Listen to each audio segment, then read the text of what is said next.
हरिः ॐ श्रीगुरुभ्यो नमः हरिः ॐ ॐ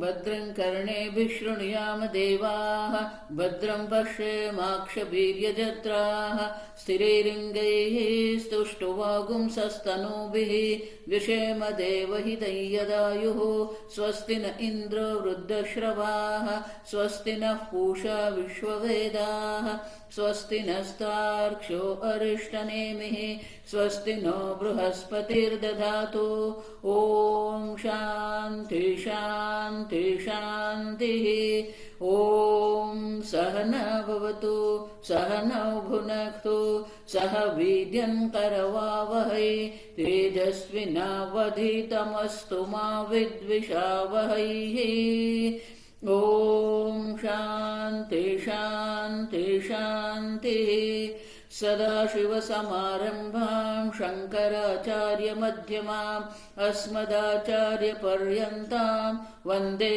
गुरुपरम्परां श्रुतिस्मृतिपुराणानाम् आलयं करुणालयं नमामि भगवत्पादं शङ्करं लोकशङ्करं शङ्करं शङ्कराचार्यं केशवं बादरायणं सूत्रभाष्यकृतौ वन्दे भगवन्तौ पुनः पुनः ईश्वरो गुरुरात्मेति मूर्तिभेदविभागिने व्योमवद्व्याप्तदेहाय दक्षिणामूर्तये नमः निधये सर्वविद्यानां विषजे भवरोगिणां गुरवे सर्वलोकानां दक्षिणामूर्तये नमः ॐ नमः प्रणवार्थाय शुद्धज्ञानैकमूर्तये निर्मलाय प्रशान्ताय दक्षिणामूर्तये नमः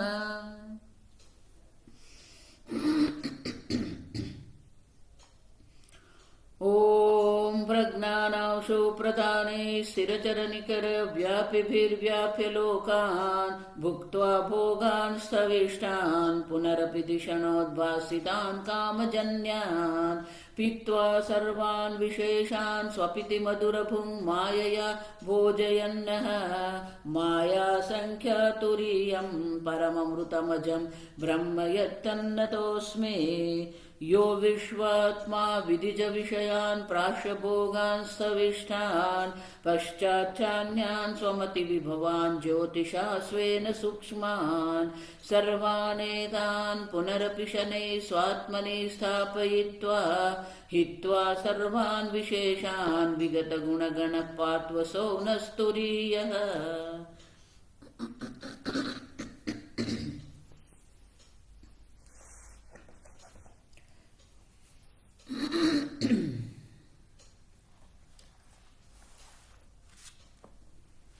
गीता प्रेस पाना नंबर 162 कारिका 27 सतो हि मायया जन्म युज्यते न तु तत्त्वतः तत्त्वतो जायते यस्य जातं तस्य हि जायते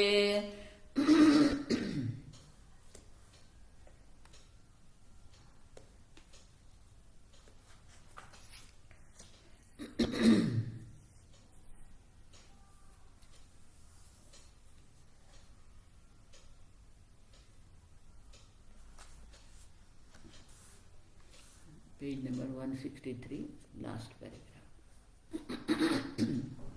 यस्य पुनः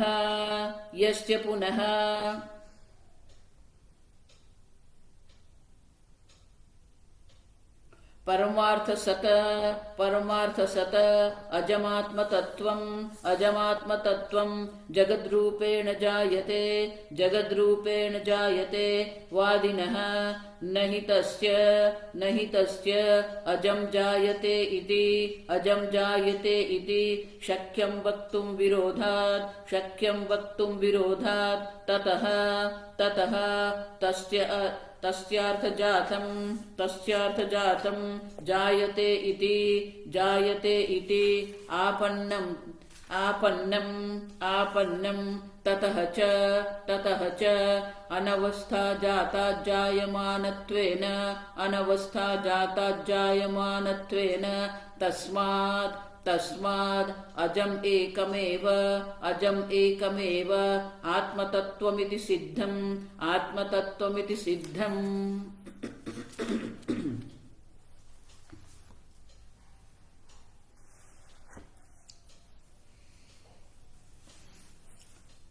सतः ही मायया जन्म युज्यते।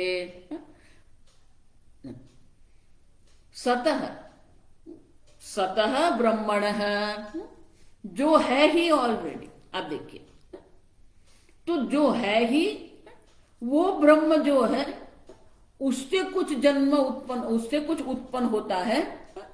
तो जो है ही उसकी उत्पत्ति क्या है? और इसलिए शंकराचार्य जी कहते हैं कि मायाविनम इव मायया जायते। अब देखिए, जो भी उत्पन्न हुआ है वो माया से, माने कि कल्पित है।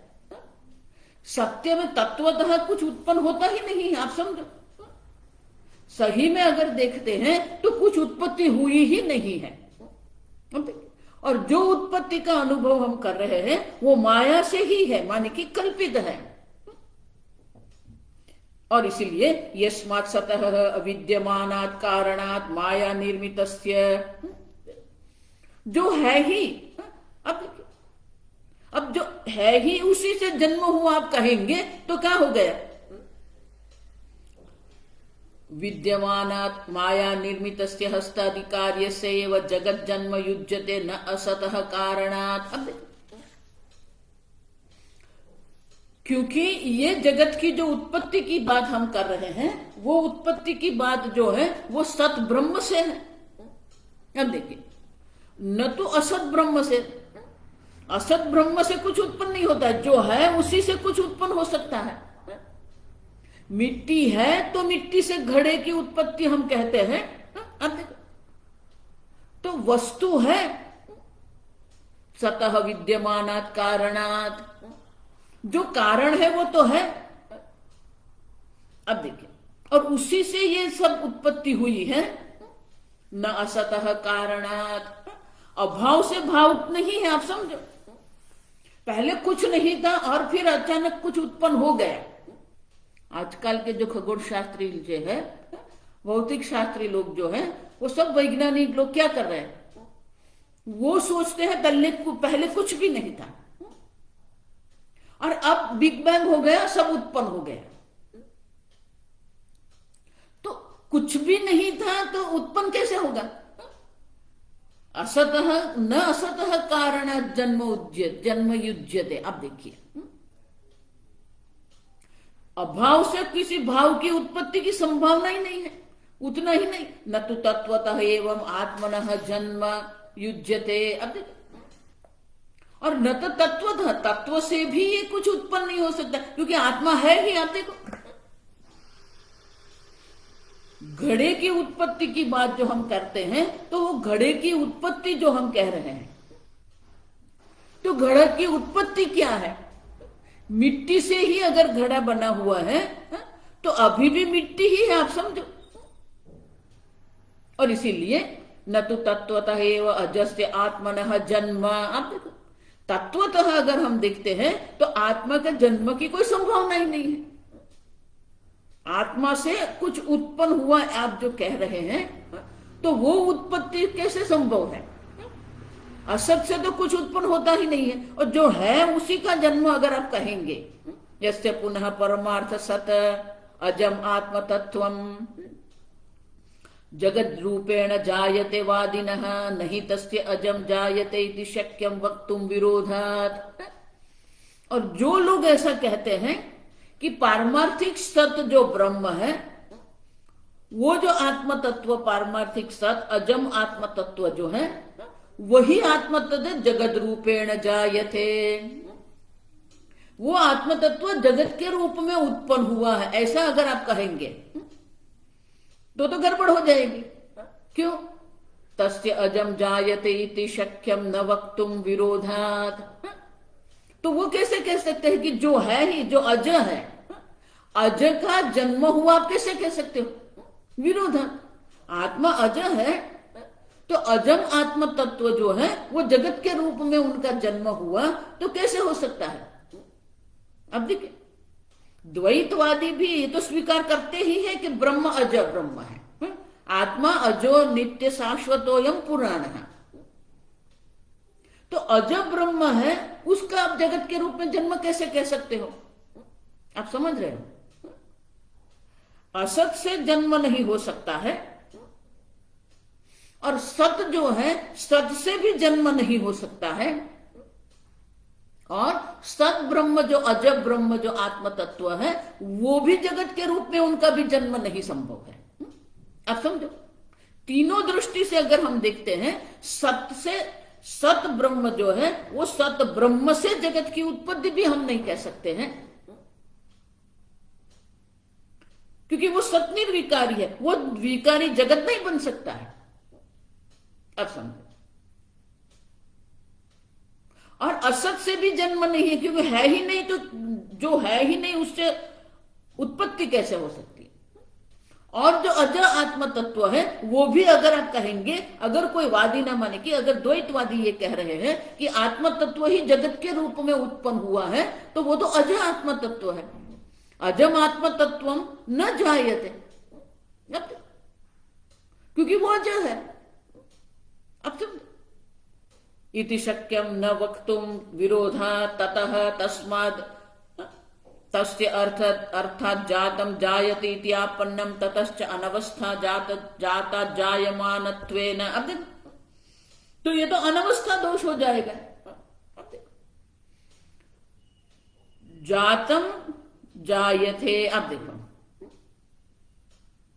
तो जो है ही उसका जन्म हुआ है, तो जिसका जन्म वो भी क्या है? जातस्य जायमानत्वम। अब देखो, और उनकी उत्पत्ति कहां से हुई? जो उत्पन्न हुआ है उसी से उसकी उत्पत्ति हुई। उसकी उत्पत्ति कहां से हुई? जो उत्पन्न हुआ है उसी से उसकी उत्पत्ति हुई। अनवस्था दोष है। अब देखो, आपन्नम ततश्च अनवस्था। अब देखो, तो फिर कोई अवस्था ही नहीं रहेगी। जो जात से ही जात कहेंगे तो गड़बड़ हो जाएगी। अब देखो, जातम तस्य ही जायते। अब देखो, जिसकी जातम माने जिसकी उत्पत्ति हुई है, तो उसी की उत्पत्ति कैसे आप बोलेंगे? अज ब्रह्म की भी उत्पत्ति नहीं हो सकती है। ततः तस्य अर्थात जातम जायते इति, जो उत्पन्न ही हुआ है उसकी उत्पत्ति आप कैसे कह सकते हो? अब तस्मात् अजम एकमेव आत्म तत्वमिति सिद्धम। जो सिद्ध होता है तो वो तो एक अद्वितीय अजम आत्म तत्व है। न आत्म तत्व जगत के रूप में जन्म लेता है, न आत्मा से कुछ उत्पन्न होता है, और असत से असत कारण से तो कुछ उत्पन्न होता ही नहीं है। अब तो जो रहेगा वो क्या रहेगा? अब समझो, सतः मायया जायते, माया निर्मित ही ये सब है, माया से ही हम ये सब देख रहे हैं, सही में कुछ है ही नहीं। अब समझो, इसलिए भगवान को कहना पड़ा गीता में भी, मत्स्थानी सर्वभूतानि, सब मुझ में ही है अर्जुन, न च मत्स्थानी भूतानि। अब देखिए क्यों कहना पड़ा? जगत की दृष्टि से कहते हैं तो संपूर्ण जगत ईश्वर में है, जगत का अस्तित्व ईश्वर के कारण है। लेकिन ईश्वर की दृष्टि से देखते हैं, आत्मा तत्व की दृष्टि से देखते हैं, न च मत्स्थानी भूतानि। अब समझो, हम जिस जगत का अनुभव कर रहे हैं वो जगत की दृष्टि से हम कहते हैं कि ये जगत की उत्पत्ति हुई, लेकिन वो भी उत्पत्ति कैसे हुई? माया जायते। अब समझो, क्योंकि माया वही तत्व है, माया वो शक्ति है जो अशक्य को भी शक्य बना के रख देती है। अब देखो, और इसीलिए एक ही सिद्धांत रहता है, माया प्रयुक्तम प्रतिपत्तव्यम जन्म। अब देखो, माया से ही ये सब हमें दिख रहा है। जन्म रहितस्य वस्तुतः जन्म जन्म व्याघात इति मायिकम जन्म न तात्विकम इति स्थिते।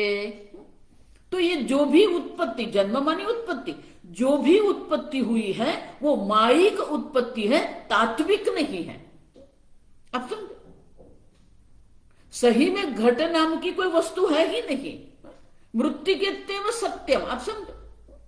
उसी प्रकार से यहां जो है वो एक अद्वितीय ब्रह्म तत्व है। सर्वगुम ही ये तद ब्रह्म अयमात्मा ब्रह्म। अब देखो यहां जो कुछ भी है वो ब्रह्म मात्र है। तत्वतः तो कुछ उत्पत्ति हुई ही नहीं है, लेकिन हम जगत का अनुभव कर रहे हैं और इसीलिए श्रुति माता ये सृष्टि प्रक्रिया की बात करती है। और सृष्टि प्रक्रिया के द्वारा ही हम ये आत्म तत्व को जान सकते हैं। तो सृष्टि प्रक्रिया जो है वो तो उपाय है। एक अद्वितीय अजय आत्म तत्व के ज्ञान के लिए ये सृष्टि प्रक्रिया उपाय है। अब तो बोले अगर आप ये कहते हो सत्पूर्वकम कार्यमिति न व्याप्ति ही। अब देखो सत से कुछ उत्पत्ति हुई है ऐसा हम नहीं कह सकते हैं। असद असद्वादि भी असतः सज्जन्म अभ्युगमात।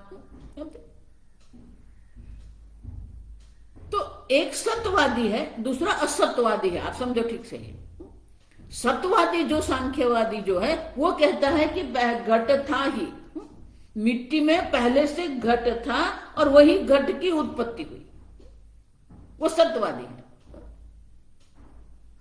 लेकिन सतह जो है वो निर्विकारी सत्य है, उसी से किसी वस्तु के जन्म की संभावना ही नहीं है। आप समझो? जो दूसरा है वो असत्यवादी है। आप समझो? वो आजकल के जो वैज्ञानिक लोग कहते हैं ना वो असत्यवादी है। कुछ भी नहीं था, सत से कार्य की नहीं उत्पत्ति, तो असत से भी असतवादी भी असतः सज्जन जन्म अभ्युगमाद। नहीं, ये जगत जिसका हम अनुभव कर रहे हैं वो असत शून्य से उत्पन्न हुआ है। देखो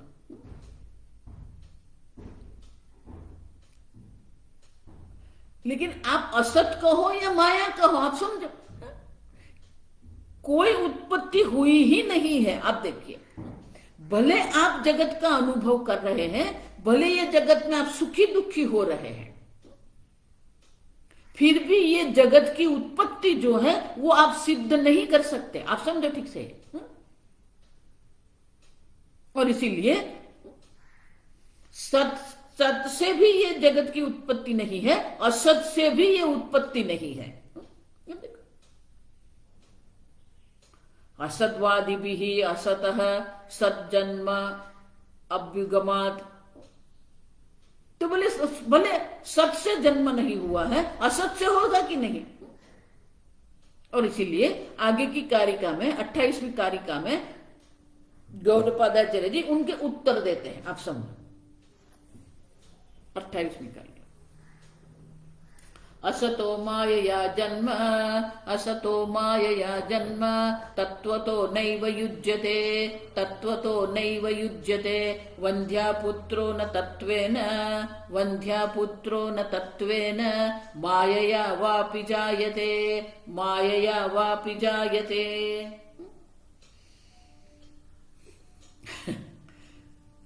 असतः मायया जन्म तत्वतः न एव युज्यते। आप देखो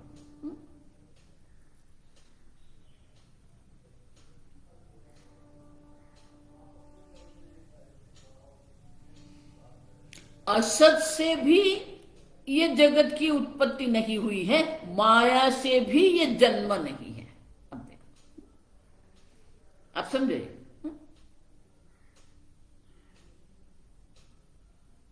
क्योंकि ये जगत है ही नहीं। अब देख तो जो असत है, असतः मायया जन्म तत्वतः नैव युज्यते। असतः मायया मन की जो असत जो है ही नहीं, वो असत माया से या तत्वतः सही में अगर आप कहें कि सत्य में ये जगत की उत्पत्ति हुई, दोनों प्रकार से ये उत्पत्ति की संभावना ही नहीं है। आप समझो, माया से भी अगर आप उसको मानते हैं तो माया जो है वो असत माया है। असत माया, माया स्वयं है ही नहीं, या मां सा माया जो है ही नहीं लेकिन है के रूप में हमें दिख रही है। अब माया शब्द का अर्थ ही क्या है? या मां सा माया। आप देखो, और इसीलिए असत माया से भी जन्म नहीं है, तत्वतः भी माया जन्म की कोई संभावना नहीं है। आप समझो क्यों? वंध्या पुत्र न तत्वे न मायया वापि जायते। अब देखो, तत्वतः अतत्वतः वा न असतः सद आकारेण जन्म इति। अब देखो, ये असत जगत जो है उनका तात्विक दृष्टि से या अतात्विक दृष्टि से किसी प्रकार से भी आप जन्म उनका सिद्ध नहीं कर सकते हो। आप समझे? गौड़पादाचार्य जी मूलभूत सिद्धांत पर ही एक कुठाराघात करते हैं। आप समझो, आप जो जन्म की बात कर रहे हैं, जन्म है कि नहीं वे पहले हम सिद्ध करेंगे। आप समझो, असत माया से भी ये जगत की उत्पत्ति संभव नहीं है, तत्वतः भी ये जगत की उत्पत्ति संभव नहीं है। तो शंकराचार्य जी, गौड़पादाचार्य जी उनका दृष्टांत है, अत्र दृष्टांत माह वंध्या पुत्र। आप देखो, वंध्या पुत्र का तत्वतः भी जन्म नहीं है, माया से भी वंध्या पुत्र के जन्म की संभावना नहीं है। आप समझ,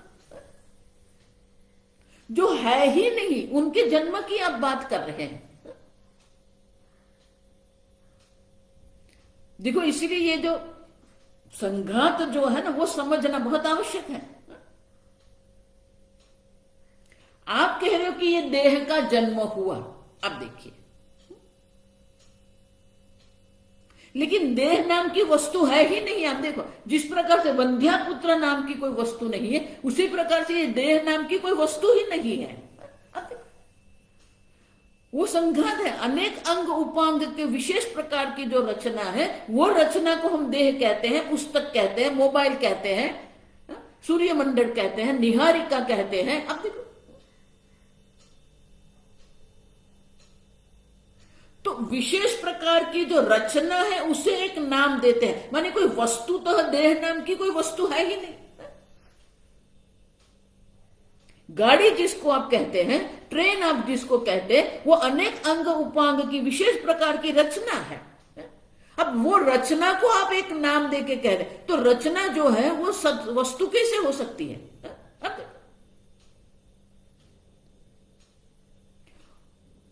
तो जो अंग है उसका भी उपांग है, उनके भी उपांग है। आप समझो, देह अनेक अंग उपांग का बना हुआ है, तो देह में हस्त भी है, पाद भी है, मस्तक भी है। मस्तक जिसको शब्द कहते हैं, वो मस्तक शब्द के द्वारा जिसका हम निर्देश करते हैं, वो भी अनेक अंग उपांग का बना हुआ है।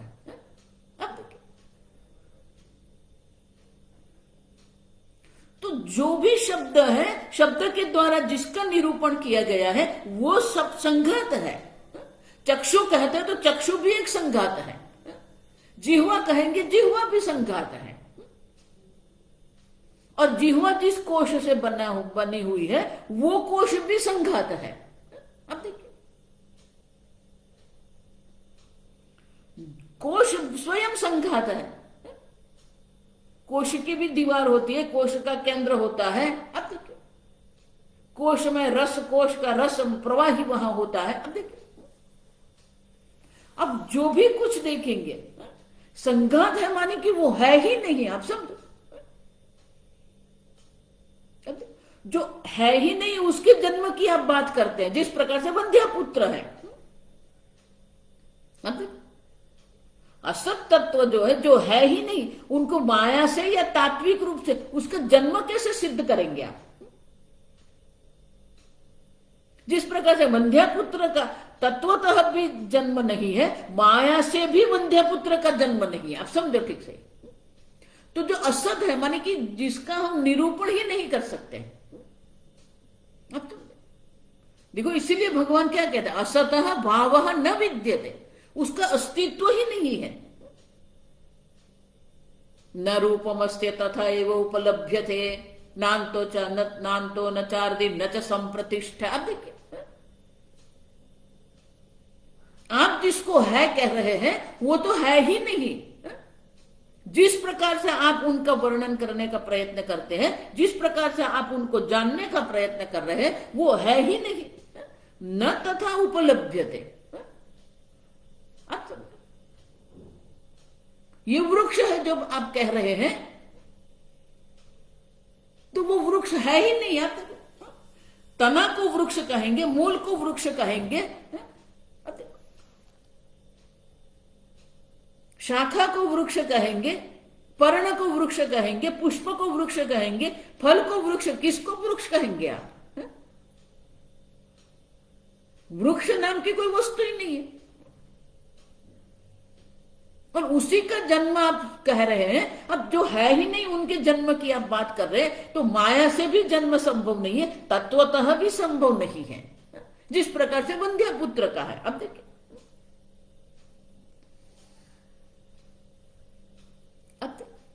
और इसीलिए जो असतवादी है, सत्कार्यवादी को तो हमने उत्तर दे दिया कि जो है ही नहीं उनका कैसे जन्म होगा। और सत्य जो है वो जगत के रूप में भी उनका जन्म नहीं हो सकता। उसी प्रकार से जो असत्य है, देखो, पहले हम जगत को सत्य मानते हैं, फिर वो जगत की उत्पत्ति की बात करते हैं। आप समझ रहे हो? तो पहले ये वैज्ञानिक लोग की भाषा में उसे पैराडाइम कहते हैं। पैराडाइम माने कि मूल सिद्धांत, जिसके आधार पर आप कुछ निश्चय कर सकते हो। तो उन लोगों का मूल सिद्धांत तो क्या है? ये जगत है, फिर उस जगत की उत्पत्ति की बात करते हैं। आप समझे? लेकिन हम ये कह रहे हैं कि पहले जगत तो सिद्ध करो आप। ये जगत सिद्ध ही नहीं होता है, फिर उसके जन्म की क्या बात करनी है हमें? अब समझ, जिस प्रकार से आइंस्टाइन ने रिलेटिविटी का सिद्धांत बनाया, लेकिन उनके रिलेटिविटी सिद्धांत का एक पैराडाइम क्या है? उन्होंने भी जो ये सापेक्षवाद बनाया है, उनका एक मूल सिद्धांत है जिसको पैराडाइम कहते हैं। वो मूल सिद्धांत क्या है? प्रकाश की गति जो है, आप समझो, ये प्रकाश की गति एक समान रहती है, और प्रकाश की गति से अधिक गति किसी और की नहीं है। अब समझो, तो यहां पहले आप जगत है बोलते हैं और फिर वो जगत की उत्पत्ति की बात करते हैं। हम ये कह रहे हैं कि ये जगत है ही नहीं। जिस प्रकार से वंध्यापुत्र नहीं है, उसी प्रकार से ये असत जगत है ही नहीं, असत है ये तो। अब जब वो असत है, तो फिर उसके तत्वतः उत्पत्ति हुई या माया से उत्पत्ति हुई, ये कहना अयोग्य। न एवं युज्यते, ये तो अयोग्य है। आप समझो, वो संभव ही नहीं। भाष्य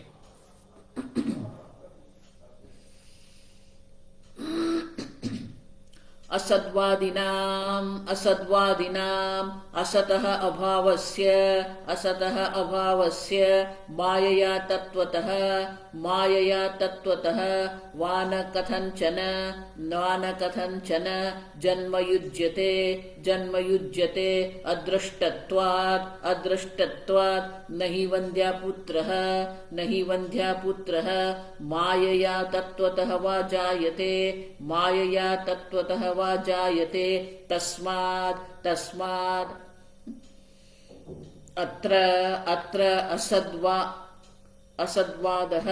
असद्वादः दूरतः एव अनुपपन्नः इत्यर्थः। शंकराचार्य कहते हैं असद्वादिनाम, जो असतवादी है, आप समझो, नैयायिक है, वैशेषिक है, ये भौतिक शास्त्री लोग हैं, वो सब असतवादी हैं। तो असतवादी जो है वो क्या कहते हैं, असत से ये सब उत्पन्न हुआ है। तो शंकराचार्य कहते हैं असतः अभावस्य, जो असत है, जिसका कोई भाव है ही नहीं, जिसका अस्तित्व ही नहीं है, जो जिसका अस्तित्व है ही नहीं, उसका जन्म जो है, उससे आप कहेंगे माया से या तत्वतः न कथंचन जन्म युज्यते। आप देखो, किसी भी प्रकार से जन्म की संभावना नहीं। अदृष्टत्व, शंकराचार्य जी कहते हैं उनका कोई दृष्टांत ही हमारे पास नहीं है। आप एक वो हमें बताइए दृष्टांत जिसमें असत से सत हुआ है। असत कह रहे हैं, वही कह रहा है कि अभाव है। अब अभाव से उत्पत्ति कैसे होगी? नहीं वंद्यापुत्र माया तत्ववा जायते तस्माद अत्र असद्वाद दूरतः व उपपन्न। शंकराचार्य कहते हैं ये असद्वाद जो है दूरतः एव उपपन्न है। दूर माने कि ये तो बहुत दूर की बात हो गई, माने कि वो संभव ही नहीं है। दूर की बात है माने कि वो किसी प्रकार से भी अनुपपन्नम इत्यर्थ है। किसी प्रकार से भी वो संभव ही नहीं है। आप समझो, असत से कुछ जन्म हुआ है, वो किसी प्रकार से भी संभव नहीं है, सत से भी संभव नहीं है। आप देखो, तो बोले आप क्यों ऐसा कहते हो? सत्तत्व से एव माया जन्म इति युक्तम उपपादयति। अगर आप कहते हैं कि सत्तत्व से एव माया जन्म इति, तो बोले वो तो एक अद्वितीय सत ब्रह्म मात्र ही है, वो तो हम भी स्वीकारते हैं। लेकिन वो जो सत ब्रह्म है उसी से ये जगत की उत्पत्ति हुई है। किसके कारण? माया से। देखो, ये द्वैतवादी जो है ना, उनके लिए जगत भी सत्य है, माया भी सत्य है, ईश्वर भी सत्य है, आत्मा भी सत्य है, बंधन भी सत्य है। अब देखो, और मोक्ष भी सत्य है। समझना ठीक से।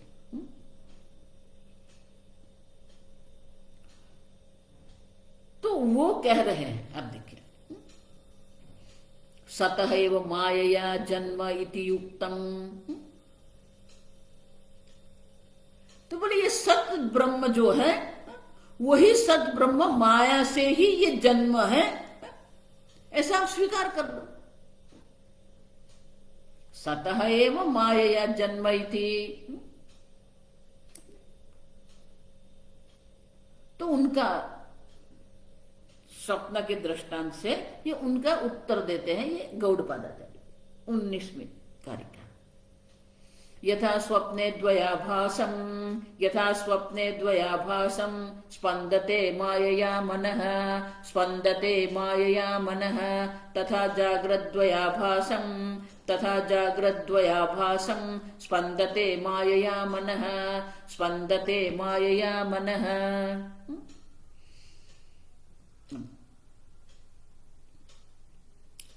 यथा स्वप्ने द्वयाभासम, जिस प्रकार से स्वप्न में हमें द्वयाभासम।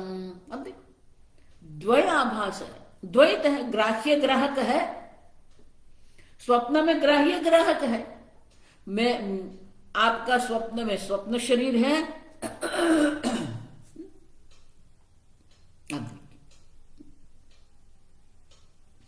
और ये स्वप्न जगत है, वो ग्राह्य है। आप स्वप्न शरीर में रहकर ये जगत का ग्रहण कर रहे हैं, आप ग्राहक है।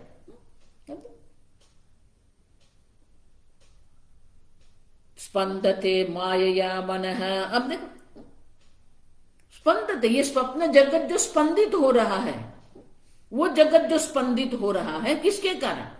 मायया मनः स्पंदते। मन का जो स्पंदन है, माया से ये मन का जो स्पंदन जो है, माया मानी माया शक्ति, आप समझो। माया कोई नकारात्मक वस्तु नहीं है। माया माया शक्ति है। माया शक्ति से ही भगवान में ये तीन शक्ति है, ज्ञान शक्ति है, इच्छा शक्ति है, क्रिया शक्ति है। और इसीलिए मनः यथा स्वप्ने द्वयाभासं स्पंदते, मन एक है लेकिन वही मन जो है द्वयाभासं स्पंदते। अब देखो, द्वैत के आभास के रूप में यही मन जो है ग्राह्य भी बन गया है, ग्राहक भी बन गया। क्यों? माया, माया शक्ति से। उसी प्रकार से तथा जागृत द्वयाभासं दृश्यते स्पंदते मायया मनः। उसी प्रकार से माया से ही ये मन जो है ये अद्वैत के रूप में स्पंदित हो रहा है।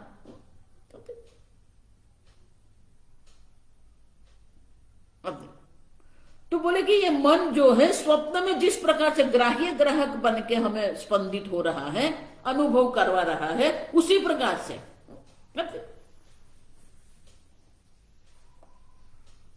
जागृत अवस्था में भी ये द्वैत का हम अनुभव करते हैं। द्वैताभासं मनः। अब देखो, तो जागृत अवस्था में भी वही मन जो है माया से ही ये द्वैत के रूप में अभिव्यक्त हो रहा है। तो शंकराचार्य जी प्रश्न पहले उठाते हैं, कथम पुनः सतः मायया एव जन्म इति उच्यते, सतः मायया एव जन्म इति उच्यते। यथा रज्ज्वां कल्पितः सर्पः रज्जुरूपेण अवेक्ष्यमाणः सत् न एवं मनः परमार्थ विज्ञप्ति आत्मरूपेण परमार्थ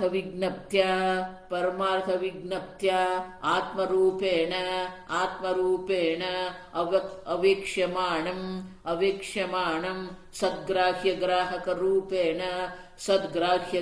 रूपेण द्वयाभासं स्पंदते स्वप्ने मायया रज्ज्वाम् इव सर्पः।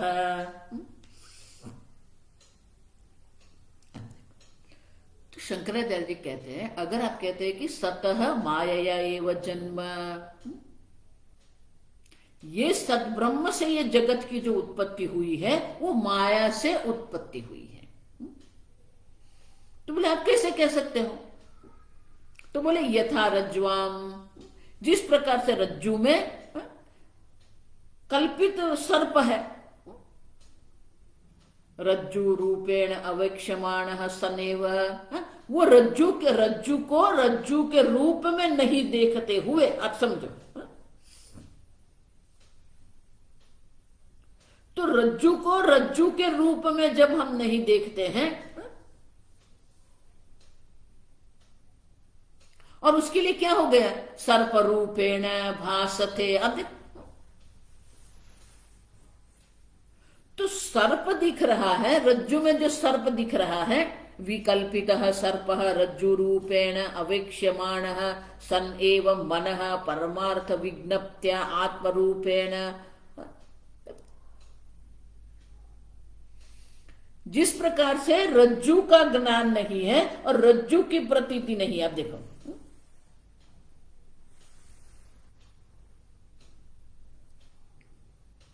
तो वो जो सर्प जो है वो रज्जु ही है जो सर्प के रूप में दिख रहा है, आप समझो। तो रज्जु रूपेण सर्प ही है, तो बोले वो कैसे हो सकता है? उसी प्रकार से मनः परमार्थ विज्ञप्त्या आत्मरूपेण अवेक्ष्यमाणम। अब देखो, उसी प्रकार से ये जगत जो है मन का स्पंदन है। जिस प्रकार से स्वप्न जगत है उसी प्रकार से जागृत जगत है। अब तो ये दोनों जो है वो इस प्रकार से हमें दिख रहे हैं, अवेक्ष्यमाण है। रज्जु रूप से जो हमें दिख रहा है, सर्प जो है रज्जु रूप से देखे जाते हैं, तो वो रज्जु जो है वो तो है कि नहीं? अब देखो उसी प्रकार से मन जो है वो परमार्थ ज्ञान, परमार्थ विज्ञप्ति, परमार्थ चैतन्य स्वरूप आत्मा के रूप में ही ये जगत के रूप में स्पंदित होता है। आप समझे? तो वो मन जो है वो जगत के रूप में, स्वप्न जगत के रूप में स्पंदित होता है। मन स्पंदते, अब देखो मन स्पंदनते, अब देखो जिस प्रकार से रज्जु के रूप में जो रज्जु है, वही रज्जु जो है वो सर्प हमें कल्पित दिख रहा है। उसी प्रकार से माया से ही ये ग्राहक रूप जो द्वैत भास है वो स्फुरित होता है। अब देखो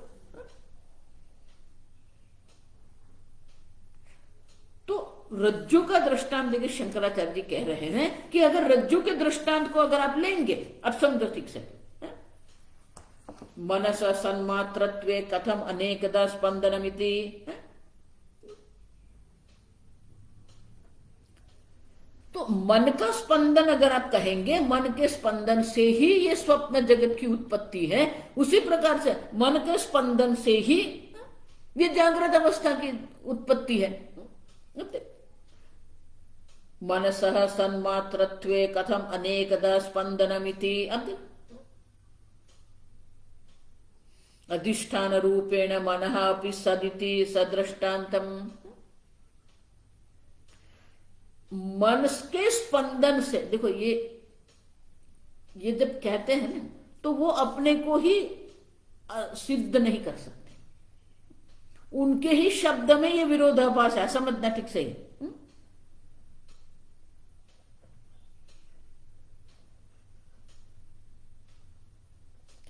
आप जिसको सर्प कह रहे हैं वो सर्प तो रज्जु रूप ही है ना, तो रज्जु सद अधिष्ठान है।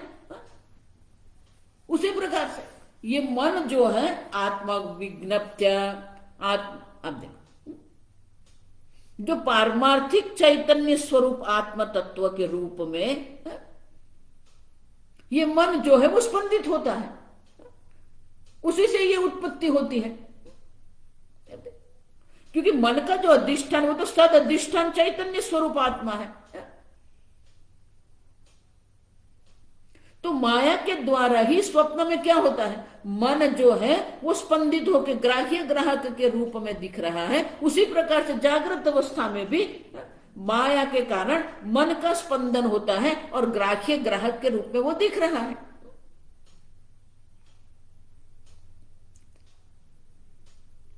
तो मन के स्पंदन से आप देखो वो जो कह रहा है ना वो अपने सिद्धांत को ही अयोग्य ठहरा देता है। मन के स्पंदन से ये जगत है, माने कि मन का स्पंदन नहीं रहेगा तो ये जगत नहीं रहेगा। तो जब तक मन का स्पंदन है तब तक ये जगत है। मायाधीनम मन स्पंदनम अवस्तु भूतम इति द्योतयितुम इति उक्तम। अब मन के स्पंदन से ही ये सब उत्पन्न हुआ अगर आप कहते हैं तो मन का स्पंदन नहीं रहेगा तो ये जगत नहीं रहेगा। आप समझो, वस्तु भूतम अवस्तु भूतम। आप देखो जो वस्तु किसी और के ऊपर आधारित है उनका अस्तित्व नहीं होता है। अधिष्ठान अनन्यत्व जो है ना, मन का स्पंदन है तो स्वप्न जगत है, मन का स्पंदन है तो जागृत जगत है। और मन का स्पंदन नहीं रहेगा तो जगत नहीं रहेगा। माने क्या है, देखो ये एक सिद्धांत है कि एक बार किसी वस्तु का अभाव का अनुभव अगर आपको होता है तो जब आप उनका भाव का अनुभव करते हैं तब भी वो नहीं है।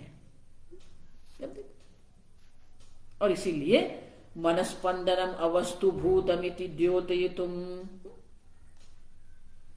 मनस्पंदन जो है वो भी नहीं है। मन भी तो वो क्या है, मन के स्पंदन से स्वप्न जगत जागृत जगत आप कह रहे हैं, लेकिन वो भी क्या है? माया, मायाधीन है। तो माया से जो उत्पन्न हुआ है उसको सत्य आप कैसे सिद्ध करेंगे?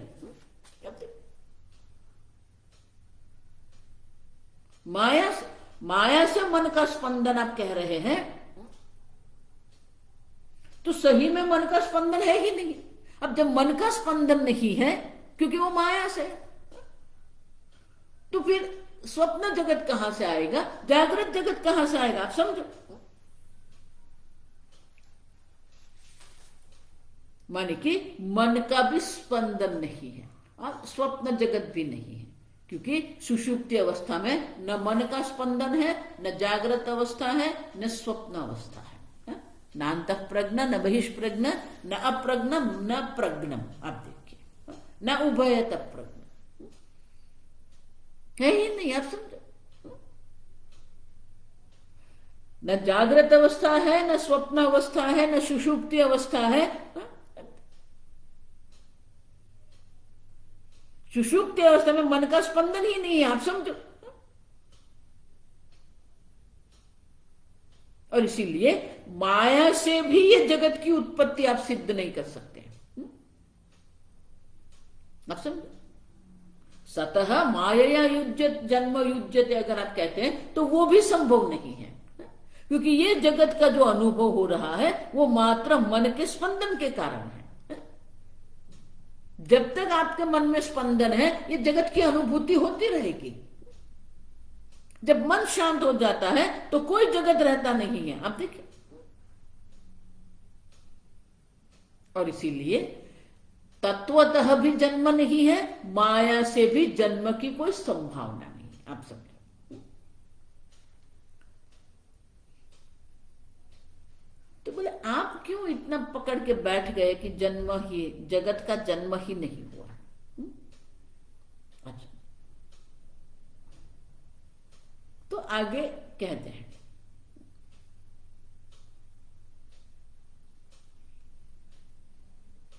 मनो ब्रह्मे चैति कारणद्वयं तर्हि द्वैतस्य स्वीकृतिम इति आशंक्य। अगर आप कहेंगे नहीं नहीं, ये मन से मन के स्पंदन से ही उत्पन्न हो रहा है, लेकिन आप कह रहे हैं कि मन भी मिथ्या है और मन का स्पंदन भी मिथ्या है। तो बोले नहीं नहीं, मनो ब्रह्मेति। श्रुति माता कहती है मन तो ब्रह्म है और मन रूपी जो ब्रह्म है उसी से ये जगत की उत्पत्ति हुई है। तो फिर द्वैत को भी स्वीकार करना पड़ेगा आपको। अब समझो, मनो ब्रह्मेति ये जो कह रहे हैं, कारण द्वयम तरही, मन रूप जो ब्रह्म, मानी मन और ब्रह्म दोनों को आप स्वीकार कर रहे हैं। अब देखिए, तो अगर मनो ब्रह्म कह रहे हैं तो फिर वो जगत के जो सत्य द्वैत जो है वो द्वैत को भी आपको स्वीकार करना पड़ेगा, क्योंकि आप कह रहे हैं कि मन ब्रह्म है। अब समझो। तो अगर ऐसी कोई शंका कर रहा है तो उसको उत्तर जो है ये गौड़पादाचार्य देते हैं। हम 30वीं कारिका, अद्वयं च द्वयाभासम्, अद्वयं च द्वयाभासम्, मनस्वप्नेन संशयः, मनस्वप्नेन संशयः, अद्वयं च द्वयाभासम्, अद्वयं च द्वयाभासम्, तथा जाग्रत् न संशयः, तथा जाग्रत् न संशयः। अगर आप स्वीकार करते हो स्वप्न काल में, स्वप्न काल में अद्वयं च द्वयाभासम्, एक अद्वितीय ब्रह्म जो है, मनः द्वयाभासं न संशयः। अब देखो, तो जिस प्रकार से ये मन जो है एक अद्वितीय ब्रह्म को ही द्वैत के रूप में हमें दिखाता है, उसी प्रकार से अद्वयं च द्वयाभासं तथा जाग्रत् न संशय है, उसी प्रकार से ये मन जो है एक अद्वितीय ब्रह्म को द्वैत के रूप में द्वयाभासम, अब द्वयाभासम माने ग्राह्य ग्राहक के रूप में वो हमें दिखाता है। आप देखो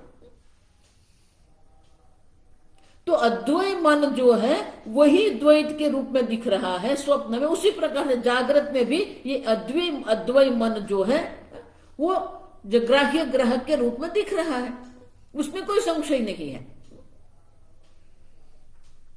अब सब भाष्य रज्जुरूपेण सर्पः इव परमार्थतः आत्मरूपेण अद्वयं सत् द्वयाभासं मनः स्वप्नेन संशयः।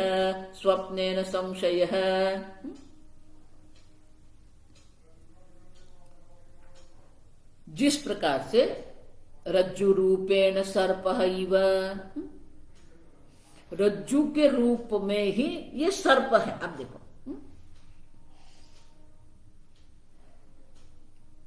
तो रज्जु के रूप में सर्प सत है, क्योंकि उनका अधिष्ठान जो सर्प है उनका अधिष्ठान तो रज्जु है। उसी प्रकार से ये जो असत जगत आप कह रहे हैं उनका अधिष्ठान तो सत ब्रह्म है।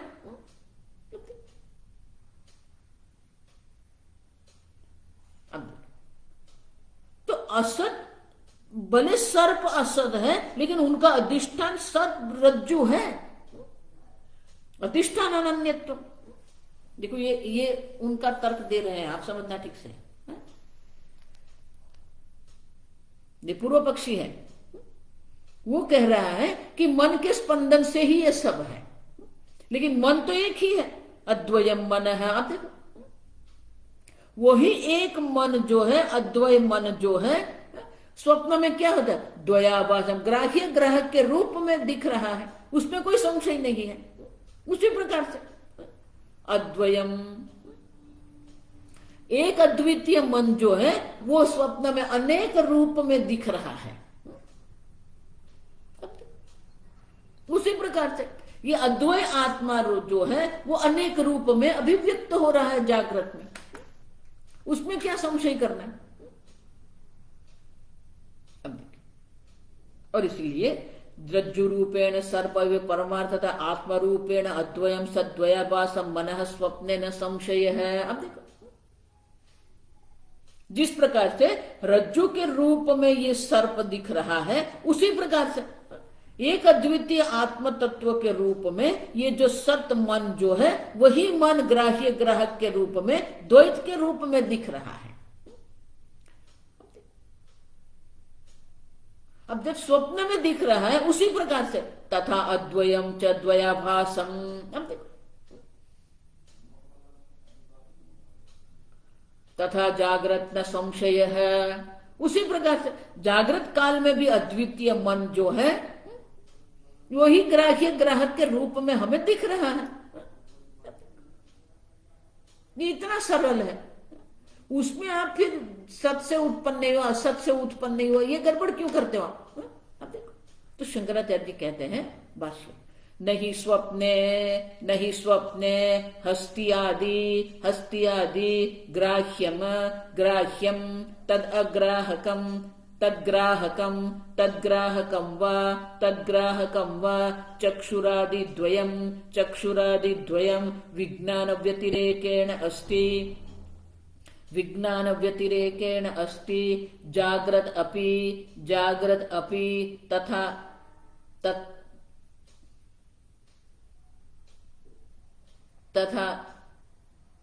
तथावत इत्यर्थः परमार्थ सत विज्ञान मात्र अविशेषात्।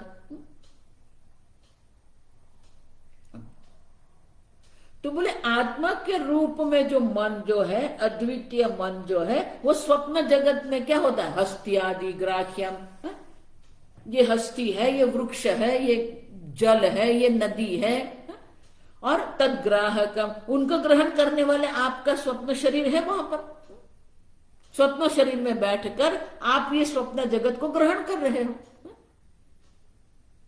और आपके पास जो ग्रहण करने के लिए चक्षुरादि इंद्रिय भी है, और इसीलिए चक्षुरादि द्वयम। तो स्वप्न जगत में ये मन के स्पंदन से जो अनुभव हो रहा वो क्या है? विज्ञान व्यतिरेकेण न अस्ति। आप देखो,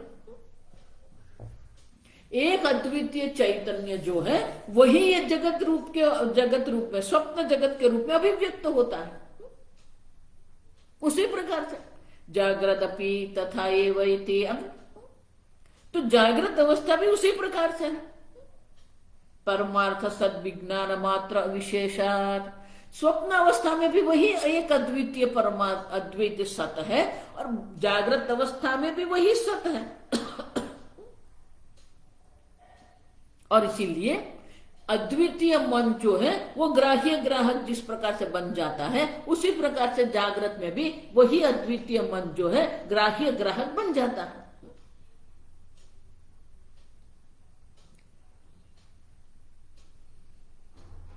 तो उसके लिए शंकराचार्य जी कहते हैं कि दोनों में जो समान है वो तो क्या है? एक अद्वितीय आत्मा जो तत्व जो है अविशेष है।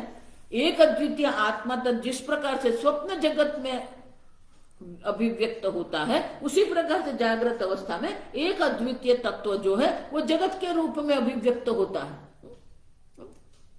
रज्जु रूपेण, जो रज्जु रूप से ही ये सर्प है, क्योंकि सर्प के रज्जु से भिन्न कोई अस्तित्व ही नहीं है। अब देखो, तो रज्जु रूप जो सर्प जो दिख रहा है, उसी प्रकार से आत्म रूपेण अद्वयम सद्वयाभासम। तो आप मना क्यों कर रहे हो उत्पत्ति की? आप सब, लेकिन बात ये तो ये है ना कि मन जो है आत्मरूपेण मन है। अब देखो, माने मन का कोई अपना अस्तित्व ही नहीं है, वो आत्मरूप है, माने कि आत्मा उनका अधिष्ठान है, लेकिन वो उनको सत्य मान के चल रहा है। आप समझो,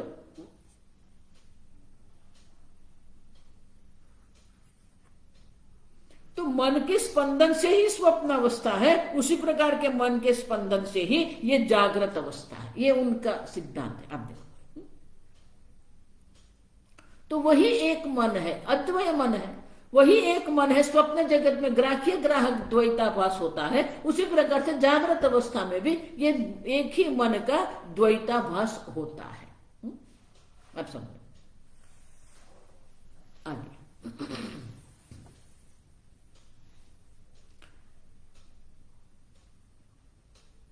आगे हम कल देखेंगे। ओम असतो मा सद्गमय तमसो मा ज्योतिर्गमय मृत्योर्मा अमृतंगमय। ओम पूर्णमदः पूर्णमिदं पूर्णात् पूर्णमुदच्यते पूर्णस्य पूर्णमादाय पूर्णमेवावशिष्यते। ओम शांति शांति शांति। हरि ओम। श्री गुरुभ्यो नमः। हरि ओम।